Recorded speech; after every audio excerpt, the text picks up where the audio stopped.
هاي كوينز، طبعا في اخر مره نزلت فيها فيديو اللي هو الفيديو كان بتاع ازاي ان نقدر نكسب لو سوبر ستارز والشرح.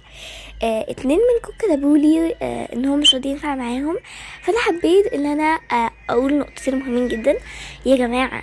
التحديث بينفع بس في العاديه، لو انتي معدلاها فهي مش هتنفع خالص.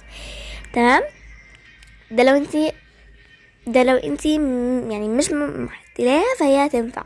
طب انتي لو معدلاها لا، كده هي مش هتنفع معاكي، كده انتي لازم تمسحيها وتنزليها عادي جدا من بلاي ستور، عشان دلوقتي معدلها فيها مشكلة اوكي حاليا.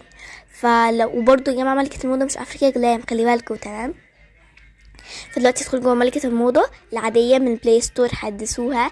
تمام، وادخلوا وافتحوا شارع الموضة اللي هو قلت لكم انه بيتفتح عادي جدا، بكمل مستويات القصص وهيتفتح معاكي، مش شرط يعني حاجة كبيرة. تمام، وكمان كملي بقى القصص والحاجات دي. اول ما هيفتح معاكي هيجيلك، يعني لما تخلصي كده اللي هي الجوله بتاعت لما تفتحي كل الاماكن فيه، هيجيلك مكالمه ذهبيه هيجيلك فيها حدث سوبر ستارز. تمام يا جماعه، فالموضوع ايزي جدا، فهو سهل ان انت تعملي كده. اوكي، دلوقتي بقى انتوا حدثوها عادي جدا العاديه مش المعدله. تمام، وان شاء الله هتظبط معاكم وهتلحقوا تكملوا الحدث. بس كده، باي.